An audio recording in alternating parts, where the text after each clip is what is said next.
Hello everybody, I'm JL. This is Hannah, Lexi, and Ashley, and today we're going to be making brownies from scratch. This is one of the recipes that my mom always used, and it actually just happens to be from the Hershey's cookbook. Today we will also be handing out brownies while we demonstrate so that you can eat them. And actually after we make them, we're also going to be handing out a recipe so that you can have them in case you want to make them with your friends in your dorms. Okay, so the first thing that you're going to do to make these brownies is set your oven to 350. The brownies, once they're all done and in the pan, will cook for about 30 to 35 minutes. We are using a stone pan, but if you don't have one of those, you're going to want to grease the pan before you start anything else. First thing that we do is the butter. This is about 3 sticks of butter. We put it in the microwave for about a minute and a half to get it completely melted.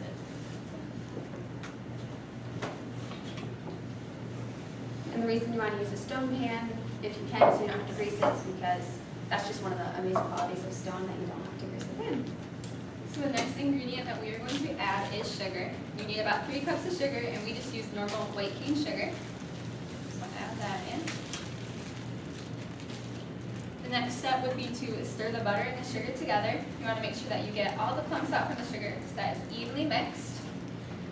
Making brownies is actually really special to me, as when I was younger, making brownies was something that I always did with my grandpa.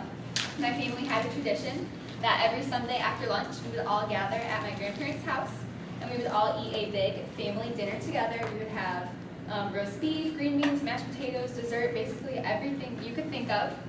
And so every Saturday night before Sunday, I would go to my grandparents' house and I would always help my grandpa make his special famous brownies. So once you have the sugar mostly mixed in with the butter, you're going to add 3 teaspoons of vanilla. So we are actually using some homemade vanilla, so we did a little bit more because it's not quite as strong, but if you use regular vanilla from the store, 3 teaspoons will be just fine. And then just go ahead and mix that in until it's pretty incorporated in these as well. The next step is to add the eggs. So we have 6 eggs, and the recipe calls for us to put them in one at a time, which is definitely something that just helps you make sure that you get it mixed all the way in and there's not extra yolk. So have any of you ever made brownies before? In your house? Anybody make them homemade like this? Just from a box, most likely. Does anybody like ice cream or toppings with their brownies? Awesome. So I'm going to share a funny story I have about making brownies. So one time I decided to make homemade brownies, and my whole family was home, and I have a very large family, and they were all in the kitchen and just kind of goofing around and messing with me while I was making the brownies. This obviously didn't turn out very well. I was supposed to double the recipe, but I ended up not doubling the flour or the eggs. So I realized that after I'd already put them in the oven. So I took the batter out and I put it in a bowl, and I added the flour, but I forgot about the eggs again. So then I put it back in the pan. Meanwhile, it's super crazy in the kitchen, everyone's being super loud, and they're all making fun of me for forgetting all this stuff. So I put it back in the oven, and then I realized that I also hadn't doubled the eggs. So then I take it back out and I have to put the eggs back in. And finally I put it in the oven, and the brownies get done cooking, and we all tried them.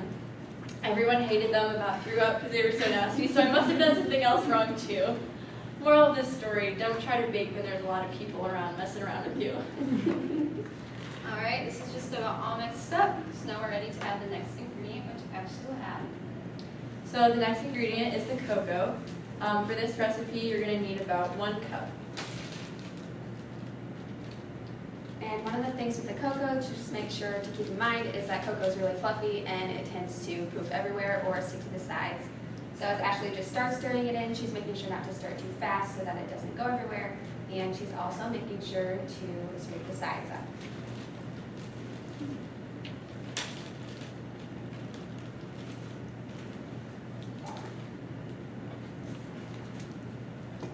And once the cocoa is mostly mixed in, then she starts stirring it pretty quick, and then it will be able to get nicely mixed up, and then you can add the flour.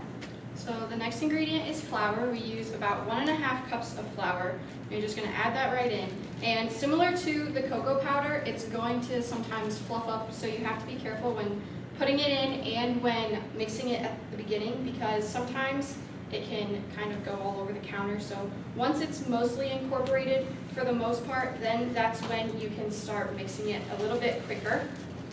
And once these start getting mixed in really well together, you want to stir it for about 50 times each way, just to make sure that it's light and fluffy and doesn't have any bubbles in it or any clumps of just powder, because that's kind of gross when you eat brownies. So making sure that it's stirred about 50 times each way.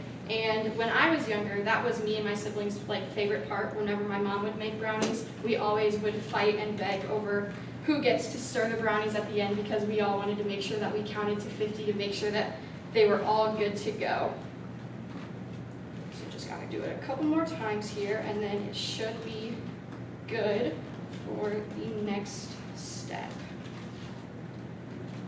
All right. So one of the last ingredients you will add is your baking powder and salt, which are both mixed together in here. So you will use about 3/4 teaspoon of baking powder, and then 1/4 teaspoon plus 1/8 teaspoon of salt. So add that in, and just make sure you stir that all up evenly. That way the brownies will rise evenly in the oven while they're baking.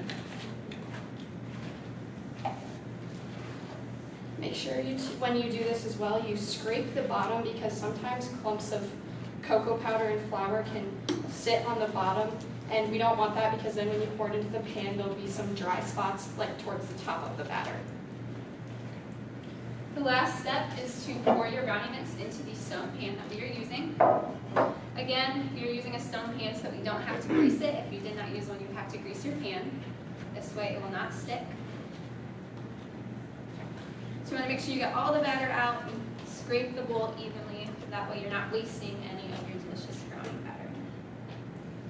Sometimes it can be easier to use a spatula to help you get it all out.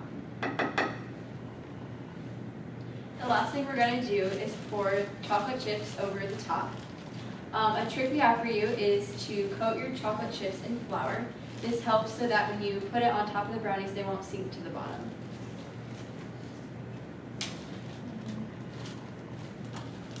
And one of the things that we did with our recipe is we made it 1.5 times for the batch. I know sometimes when the brownies are super thin, and so you get hardly any per bite. But when we double it, and not double it, almost double it with 1.5 for the batch, then we can have just a little bit thicker brownies, as you noticed yours were. So as you can see, this was a really simple step-by-step process that anyone can do if you follow the recipe. We hope you enjoyed our presentation and how to make brownies from scratch, and hope you enjoyed eating the brownies as well while we talked. Next time you're thinking about buying the brownies from the box, instead, it's really easy to go to the store and get the instructions and the recipe that we're handing out to you, and make these homemade brownies yourself.